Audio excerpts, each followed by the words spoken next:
Bom, eu sou o Marcos D'Angelo, sou guitarrista e vocalista do Claustrofobia desde o começo. Tenho 37 anos por enquanto.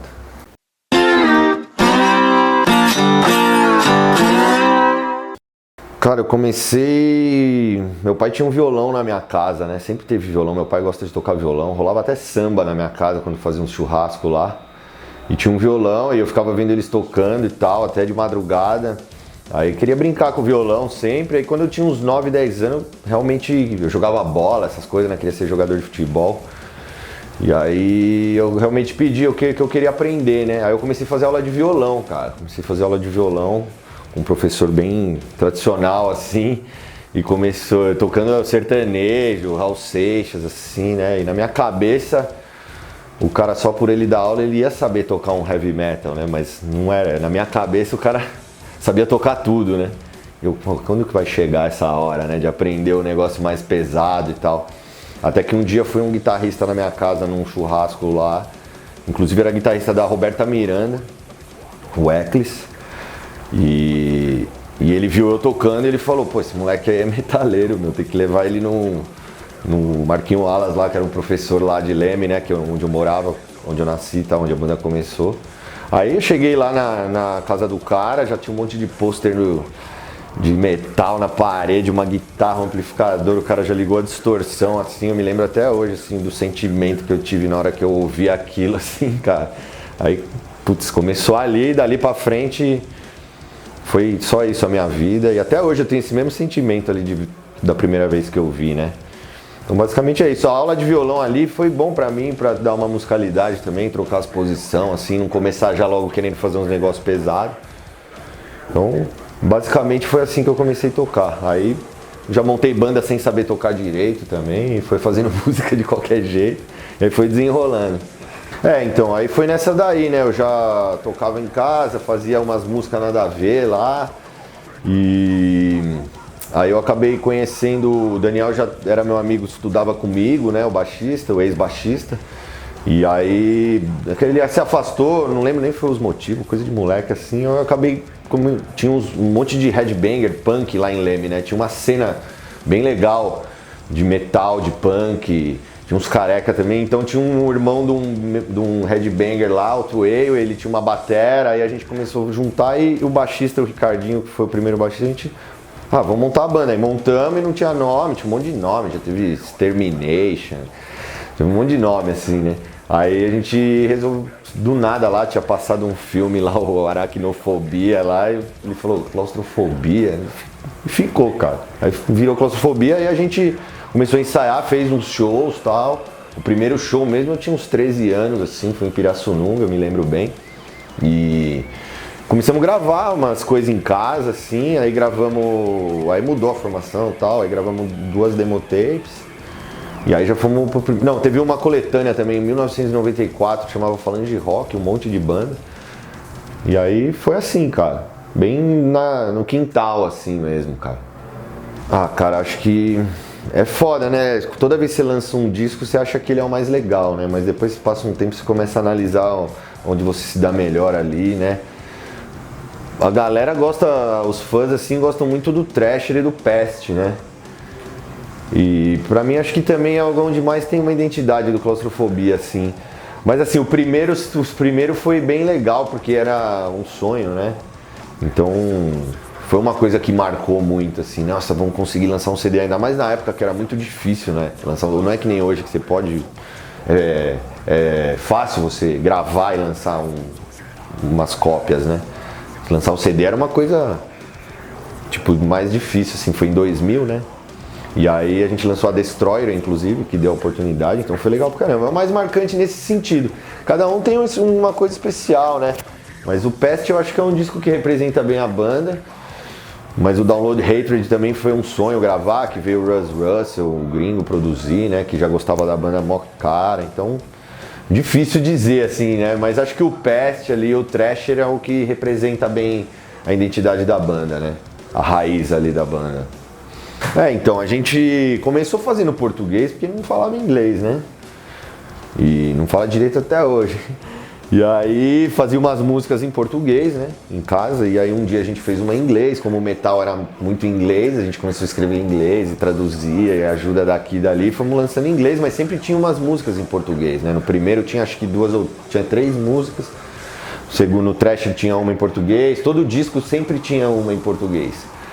E a galera gostava muito aqui, né, das músicas em português, né, natural, conseguia cantar e tal. E também pelo fato de ser a nossa língua assim, natural, você compõe, você fala mais naturalmente, a composição já fica um pouco mais a sua cara, você não inventa muito, né? Talvez isso dá uma identidade maior. E todo mundo falava, pô, você tinha que lançar um disco português. Aí uma vez, numa turnê na Europa, em 2009, a gente tinha lançado o Ice Red, tal, foi legal, mas deu uns BO fudido lá na estrada, passamos uns veneno nervoso assim, puta, mano, por que tô fazendo aqui? Começamos a ter um monte de ideia, vamos fazer um disco português, falar um monte, e começou a vir um monte de ideia assim, sabe?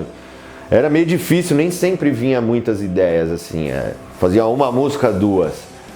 Putz, no Pet veio, uma atrás da outra, compôs assim rápido, fiz as músicas letra, som, uma atrás da outra, cara, e saiu, puta, ficou legal pra caralho. Lançamos, não tinha rabo preso, a gente não tinha gravador, não tinha esse lance de mercado, assim, pra nós, né? Nunca teve, então a gente lançou e, pô, a aceitação foi muito boa. Inclusive nos gringos gostam muito do Pest. Tem que tocar. A gente tá até pensando em fazer umas versões em inglês de algumas músicas. Porque os caras gostam muito do álbum e perguntam o que você tá falando, né? Então, basicamente foi assim, né, a ideia. Então a gente agora vai fazer em português de novo, vai fazer em inglês de novo. Que aparecer aí, o que der na telha aí, a gente vai fazendo. Então, cara, a gente teve muitas mudanças, muitas não, né? Nos últimos 3 anos teve bastante mudança. Depois de 18 anos com a mesma formação, começou, né? Começa a bater a água, né? Nem na bunda, no pescoço, aí, né, meu? Aí são as prioridades e tal. A nossa vida, a prioridade sempre foi o claustro, então teve essas mudanças que vai acontecendo, né? Vai mudando tudo, né? Não só o integrante, muda tudo. E a gente gravou um EP nos Estados Unidos e logo na sequência a gente já estava planejando voltar para lá, porque rolou umas paradas legais pra gente lá, foi muito positivo. E aí o Daniel saiu, e aí foi um divisor de águas mesmo. Foi o meu irmão, que a gente já estava já há um tempo segurando a onda. E aí a gente teve a sorte, entre aspas, de achar o Yamada, e que já era um cara conhecido e puta, colou muito assim a vibe, e de repente as coisas começaram a fluir, assim, a energia ficou tão boa que começou a fluir muito mais. Então a gente tem um EP recém-lançado, mas a gente pretende lançar um disco novo agora, em nós 3, porque tá muito legal essa vibe, entendeu? Então a gente já começou a fazer umas coisas e a gente vai para os Estados Unidos agora, né? Talvez quando vocês verem a entrevista já vai estar lá, e por tempo indeterminado. Vamos fazer um monte de show, trabalhar umas marcas lá e vamos compor esse disco lá. E esse é o plano, fazer esse corre lá e por tempo indeterminado, cara. Mas a gente vai compor um disco, com certeza, sem dúvidas, e vai vir coisa boa aí. A gente tá, puta, super feliz com as coisas que estão saindo, assim, com a energia nova aí. Tá bem legal, mano. Como se fosse realmente um renascimento, assim. Ah, cara, eu gosto muito de metal brasileiro, né? Sempre, desde o começo, né? Desde os Sepultura, Corso, cena de BH lá, Ratos de Porão. Eu acho que hoje tem muita banda boa, né? Deu uma globalizada, a informação aumentou, então isso fez ter mais bandas legais, né? Nem todas duram tanto tempo, né? Às vezes difícil passar de 10 anos, são poucas que mantém aquele negócio, ainda mais que com a internet, essas coisas, esse lance de gravadora, de investidor, de gente investindo, já não é uma realidade, né? Então as bandas têm que ser a própria empresa, né? Entre aspas. E é uma empresa meio diferente, que rola um certo sentimento, então não é tão fácil de se lidar com tudo isso, né? Então muita gente espera cair as coisas do céu e acha que tem que ser e tal, então nesse sentido não dura, algumas bandas não duram muito, né? Mas musicalmente, porra, eu acho a cena bem forte, e acho que na América do Sul representa muito, e o mundo inteiro gosta do metal brasileiro. Eu acho que tem uma identidade única, assim. né? É um lance mais selvagem, né? Eu gosto, tem inúmeras bandas, se for citar, sem injusto com alguém, mas eu adoro as bandas do Brasil aí. Todos hardcore, tem muita metal e todos os estilos, cara. Mas eu acho que agora a cena tá bem legal, cara. Sempre teve, eu acho, altos e baixos aí. Tem que fazer o som por tesão mesmo, ficar esperando muita coisa, já não sai muita coisa, entendeu? Que eu acho bem foda, só 5. Eu acho que eu vou falar sobre as 5 bandas que realmente moldaram a minha vida, né, musical no rock e tal, né? Vou radicalizar mesmo. A primeira banda que eu ouvi na vida foi o Guns N' Roses, cara. E eu gosto muito até hoje. Então, assim, foi a banda que me fez ver aquele negócio que era agressivo, né? Principalmente que eu era uma criança, eu via assim, era o que tava bombando na época, então foi inevitável eu não ver, né? Então foi a primeira banda que eu vi que eu me interessei e que eu acho legal pra caramba. Tal. Depois disso que eu comecei a curtir, eu acho que foi o Iron Maiden, pelas capas que eu já ia vendo. Tinha um amigo meu em comum, os irmãos deles tinham todos os discos do Iron, e aí a gente ouvia, e o Iron Maiden, religião, né? Até hoje tem gente que começa no Iron Maiden, muitas gerações, então foi uma banda importante pra mim.